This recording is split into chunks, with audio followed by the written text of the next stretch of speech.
I had a revelation. When I first started working with Joe, and I've been studying his materials for almost 9 years now, when I first started working with Joe, I used to get really frustrated with him because everybody was doing all this cool stuff, selling all this cool stuff and e-books and video junk. He didn't want any part of it. And I'd be like, come on, Joe, there's so much money to be made. Look at what's going on. Look at what's going on. And this is a guy whose history goes back 15 years, right to the beginning of network marketing on the Internet. He's built multiple million-dollar downlines. He's on the cover of 5 magazines before you could buy those covers. Nowadays, if you got $7,000, you could be on the cover of anything you want. They'll write a 2-page spread on you if you got $10,000. Back then, it wasn't like that. And this guy created everything that they sell you today in a book under the name of attraction marketing. He talked about content being king. He talked about funded proposals and taught you how to use one. He taught you how to be an information marketer to attract qualified prospects and create cash flow on a daily basis to fund your business while you were building your downline. All this stuff that in recent years people were selling to you. I couldn't understand why he didn't want any part of all this stuff because there was so much money floating around. And he was writing all this stuff that was really kind of, I thought, heavy. And I kept asking him, I kept saying, Joe, man, where's that, like, light Joe that we used to listen to back in the day? He's like this light, happy-go-lucky guy, Joe the truck driver, Joe the meat man. Because before he got into this, he sold meat and seafood. And everything was very serious in his writing. This was 3.5 years ago. And he kept talking to me about social networks, and that in the future, all we would have is our name and our reputation, and that in the future, when we made bad decisions or when we took their money, it would come back to bite us really, really big. We couldn't do that type of stuff. And I didn't understand. But he somehow knew, like he always has, he was among the very first people to have an affiliate program on the Internet, one of the first guys ever to use an autoresponder back when there was a 3-letter limit. He always saw things ahead. Well, he somehow knew what was going to happen in social media and what was going to happen with all these sites and all these people and all this stuff. And he knew that there was a whole bunch of people that were going to run around recklessly who were going to destroy their lives. And we see the remnants of it every day. Because the Internet has become a very fiercely powerful tool, but it's also a fiercely powerful weapon.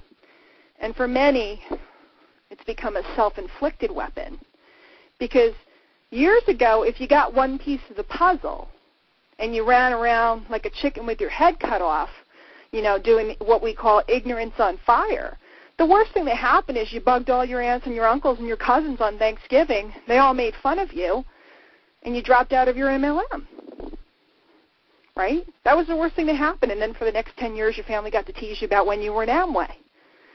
Nowadays, you get one piece of the puzzle, and you go running out on the Internet, and you put stuff all over, and you do videos and all kinds of stuff and run your mouth when you don't know what you're doing.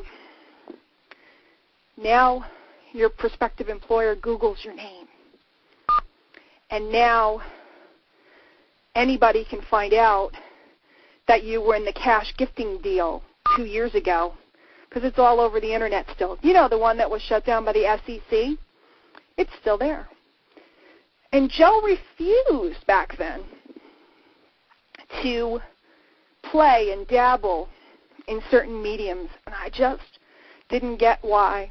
And he kept cautioning me about my name, my reputation, and my integrity. It's years later now, and I can see exactly what it was that he was talking about and exactly what it was that he protected me from. And as each day goes by, all those deals that were sexy and all those personalities that had all the mojo for so long, one by one, have fallen away. And now we're in a game of last man standing. So the Million Mile March, for a while, a lot of these folks out there like to poke fun because we weren't moving fast as lightning and we weren't flicking people for their last dollar. And in the meantime, we were building a force of people that nobody else could even imagine building. People with integrity, people with loyalty, people with family values, and most of all, people that understand that attraction marketing is not the Holy Grail, as none of those things before it were. Guys, the people that are selling you the stuff, and by the way, I don't blame those folks, okay? They are geniuses. There's a lot of them out there. There's a couple I have in mind. They're pure marketing geniuses. And I don't blame them a bit for what they've been doing. I fault you guys and your colleagues out there in the industry for being the little pawns. You see, guys, these people that are selling you the solutions over and over and over, write this down, are what's called information marketers.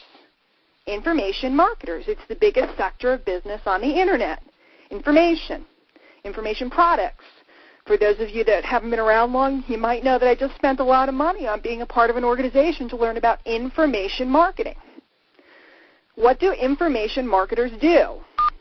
They find a hot segment of ravenously hungry people looking for information on a topic. They put the information together and they sell it to them. Now, let's think about it. What marketplaces are out there on the Internet that's hungrier than the opportunity crowd? They're ravenous. They'll eat anything that they think will make them a buck. So no matter what name they come up with in 2 months, people are going to buy it.